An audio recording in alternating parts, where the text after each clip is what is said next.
Hello and welcome to Ask Me for a Trend. I'm Josh Lipton, and for the next half hour, we are breaking down the trends of today that'll move stocks tomorrow.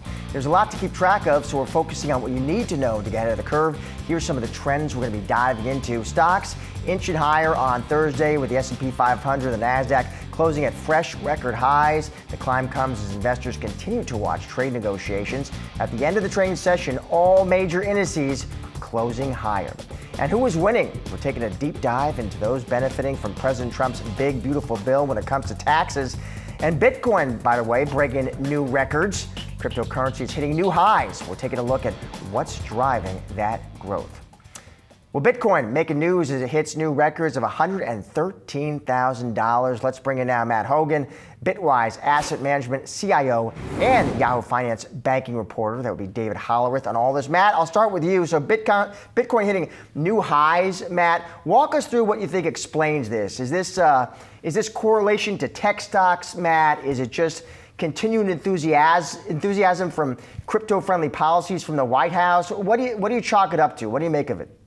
Yeah, thanks for having me on. I think both of those are part of the story, but the bigger piece is just massive, unrelenting demand meeting limited supply.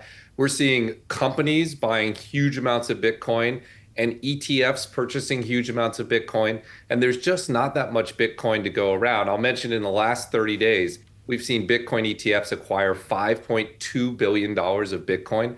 That represents institutional investors making a giant allocation to this space. We see that trend continuing. And with the limited supply of Bitcoin, it's just forcing the price up. I think we're detaching from $100,000, and I think we're going substantially higher from here. When you say substantially higher, Matt, give me some bogeys to watch.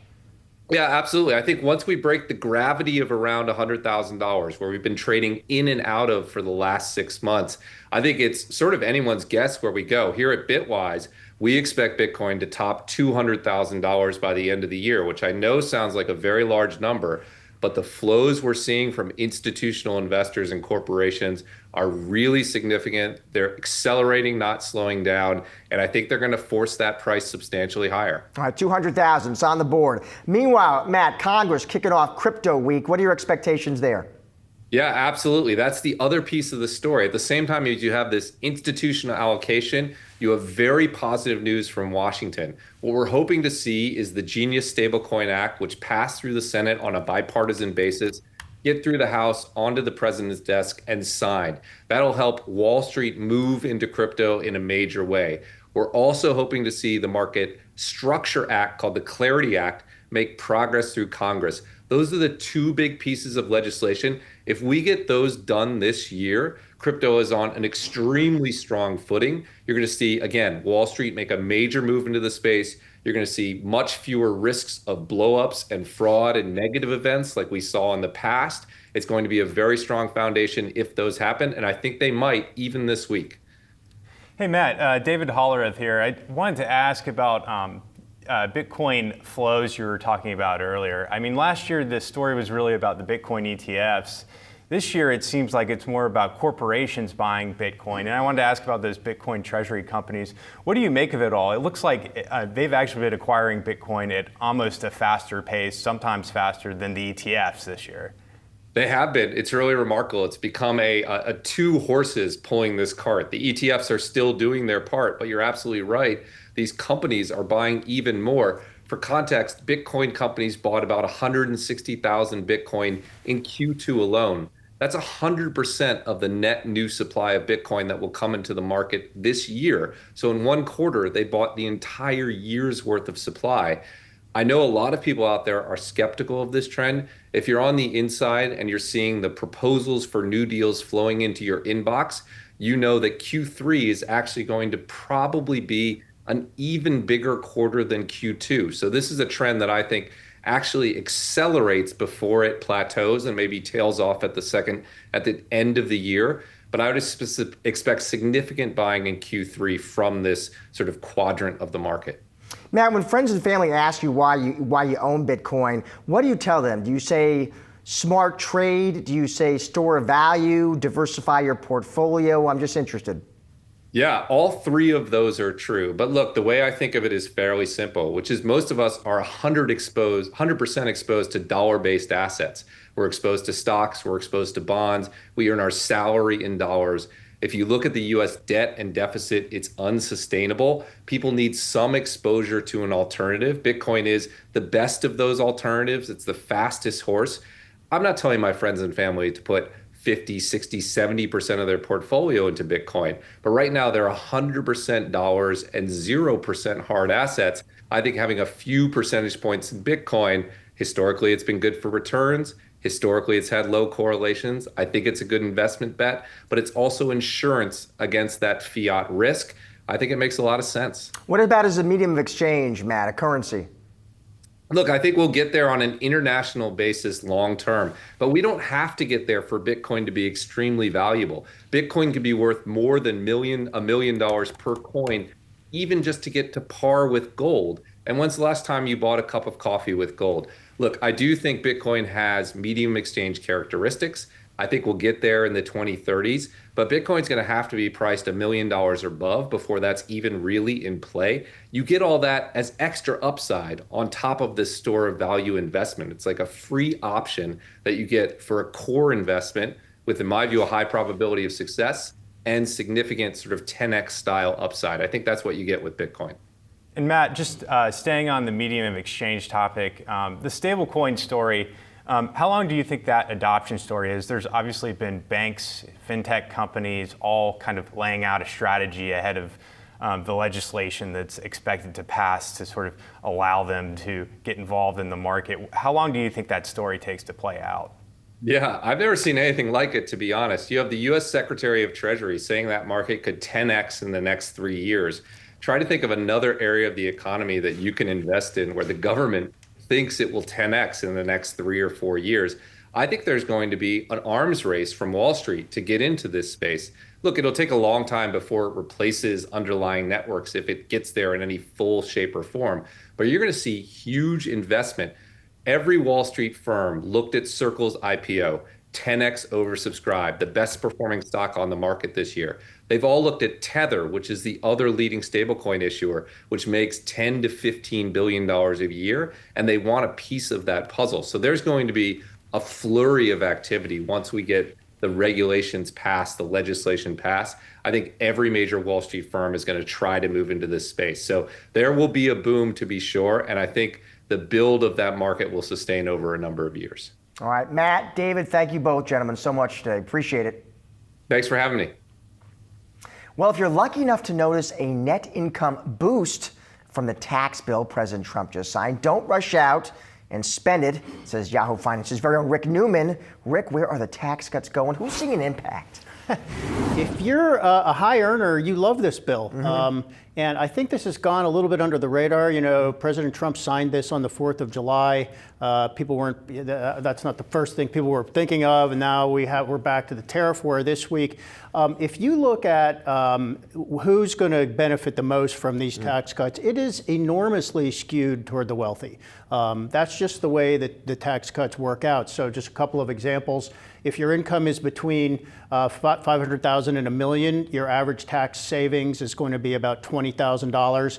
If you're over $1 million in income, your tax savings is going to be about $60,000. And if you're in the lower 40% of earners, I mean, it's going to be a couple $100. You're really not going to see it. Now, important to point out that these are not tax cuts that are going to happen. Extensions. Right. So you're not going to see this show up as a tax cut from 24 to 25. In other words, you're suddenly going to have a lot more money. But that's the tax savings relative to if all these tax cuts from 2017 had expired as they were supposed to. So another remarkable thing is when you factor in the cuts to Medicaid and to food aid benefits, the net effect for the lowest 40% of earners is that they are actually going to lose income and benefits, whereas the upper 60%, especially the upper 20%, is going to just gain so much from this bill. So This is not a popular bill. Those are some of the reasons, and I think this is going to be a problem for Republicans as people start to figure out what's happening with this bill.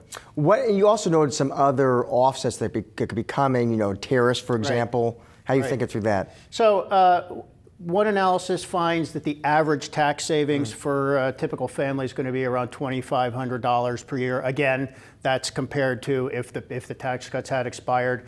So Trump tariffs that are in place now, the tax on imports so far has gone from 2.5% to about 18%. Those are real products people buy. That's real money. That's a tax that is coming in the pipeline. It's going to hit people. One estimate, that's going to cost a typical household $2,600. So same amount as you might save from the tax cuts. We're going to probably have higher interest rates because of all the additions to the debt that are coming. That's already probably happening in markets, and we wouldn't have been talking about that all year. At some point, we are going to have to pay down some of this debt, and that is just going to mean higher taxes on most Americans and fewer benefits. It's not necessarily going to be a catastrophe. We don't have to pay off the entire national debt, but we are going to have to pay off some of it at some point, and the only people who can pay that off are us. On the tariffs, Rick, it's still interesting because where that lands on the value chain, I feel like if I brought two economists in here right now, I could get you three opinions. I mean, who's going to eat it? Consumer, seller, producer. Even Jay Powell says he's having a tough time sort of sussing that out. I mean, could it be that everyone eats it to some extent and it turns out to be more manageable than at least some forecasts are? So here's what the forecasts are. Yeah. So Goldman Sachs, for example, they think the tariffs, by the time they've all worked their way into the economy, going to push the inflation rate up by about 1 percentage point, maybe 1.5 percentage points. So I think it's 2.3 right now. So we end up with 3.5, maybe 3.8% inflation rate.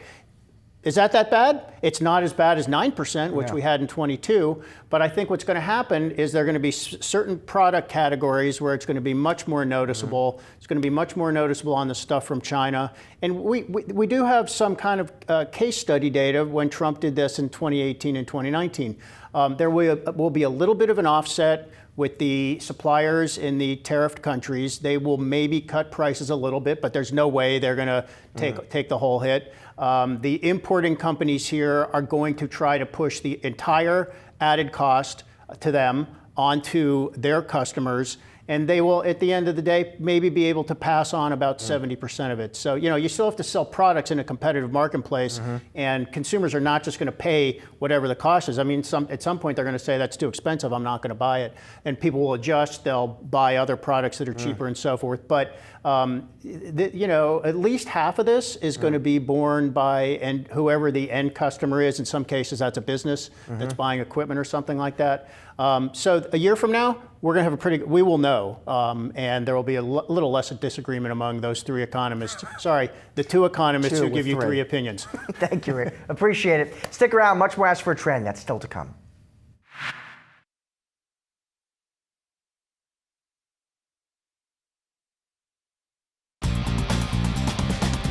Stocks closing the day higher with the S&P and the NASDAQ notching new records. Yahoo Finance's Allie Canal joins us now with the trading day takeaways. Allie. You were able to get it done, Josh. It was a little shaky there, but stocks closing at record highs, in particular the S&P 500 and the NASDAQ composite. So the S&P eked it out, same with the NASDAQ, and even though we're not at record highs for the Dow, we still finished the day up about 200 points. And I also want to give a shout out to NVIDIA because for the first time ever, they were able to close above that 4 trillion market cap there, just barely 4.002 trillion. So there you go. And NVIDIA has just been a standout here. Now, the great thing about this rally is that it's not all concentrated in tech. We've seen record highs for financials, industrials, communication services. But we have seen this momentum play out as well. So if I flip to a percentage basis, you'll see NVIDIA close up around 0.2%. Tesla up around 5%, which was a standout. And then Palantir, when we talk about momentum, closed down slightly today, but on a year-to-date basis, we are up nearly 90%. It was the best performing stock in the S&P 500 for the first 6 months of the year. And this has now become an AI play. It's become a government defense play. It used to be considered a meme stock, but strategists tell me you can't talk about a meme stock with Palantir anymore. It was interesting. The strategists we had on the show today, I did feel like we're a little bit more cautious, Allie, about this rally. It just the move, the speed of it, how powerful it's been, maybe pricing a lot of good news. But now we have Q2 earnings. We're going right heading into it. We'll see CEO's report. Yeah, and that brings me to my second takeaway of the day, which is earnings really kicking off here. We just heard from Levi's solid report. Delta also had a very solid report.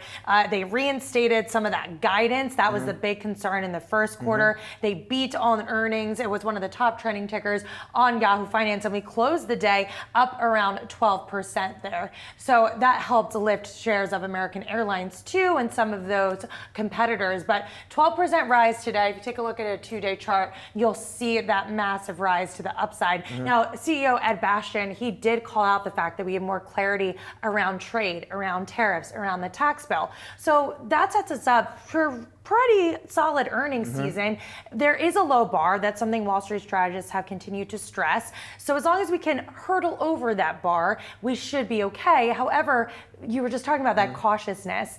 Wall Street strategists have also told me if we see Nvidia disappoint, if we see some of those hyperscalers pulling back on any type of AI demand, that's going to bleed through into equities as well. So as much as it can serve as a catalyst, I also think it could serve as a risk. So we'll have to see how those numbers play out. And at the same time, it looks like the economy is on pretty solid footing. We had initial jobless claims out this morning. We saw a decline of about 5,000 versus the prior week. We have seen some cracks within the labor market, but nothing too intense there, nothing that's going to break this economy. So, that really leads us to the next question is what does the Fed do? And I think that's been something that we've been debating here, Josh, all week, pretty much over the past few months. And Donald Trump, once again, calling for those rate cuts.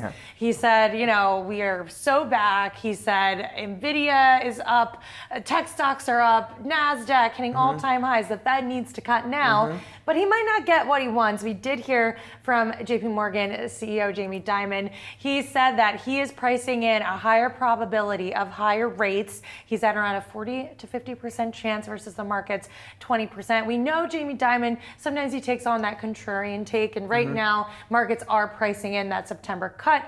There's a little bit more conviction of that cut than we had in June. But what happens if we don't see a cut in September? What if we are higher for longer? How will the markets stomach that? That's a question that I've been thinking of. Yeah, I've asked some strategists, does the market require a cut to move higher? And at least some have told me, Allie, they don't think so. They don't think monetary policy is in the driver's seat. They really thought it was tariffs that are in the driver's seat, but we'll see. Yeah, and we'll see. Even on the tariff side, markets have been looking through a lot of that Giant shrug volatility. today, again. Giant shrug, near-term 100%. risk, who cares? 100%. Yep. So we'll see. Thank you, Allie. Stick around. Much more Ask for a Trend. That's still to come.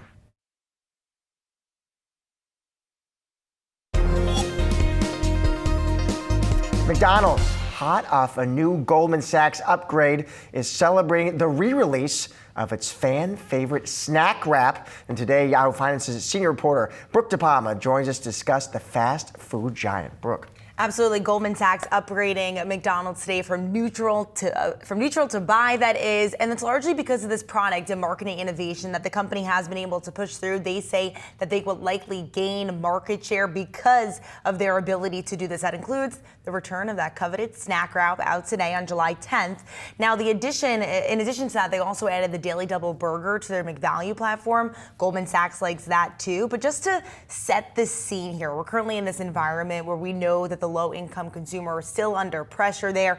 They said that McDonald's could see a benefit from that. They also said that they have an advantage when it comes to scale, marketing, and their digital capabilities to really navigate this environment where consumers are still under pressure. But we've seen McDonald's do pretty poorly over the past year. They had that E. coli outbreak last fall, and over the past 4 quarters, we've seen same-store sales growth down about 1% and fall 3.6% in just the latest quarter here in the U.S. It's really less customers, they went to McDonald's. And in this environment, you think they would go. So marketing, innovation, really the push here that Goldman Sachs likes. I feel like Goldman is really sleeping on the true hit here, the star of the show, the Oreo McFlurry. But let's move on. So, all right, that's their take on McDonald's. I see here, though, love for McDonald's, not so much for Cheesecake Factory. They downgraded that one to neutral. Yeah. How come? Not so much love there. That's because Cheesecake Factory's, the stock is up more than 30% year to had a date. great run. Great run, so limited upside here, according to Goldman Sachs, as they really evaluate, okay, what has worked for Cheesecake Factory and exactly how much run do they have left in there? You see what worked here.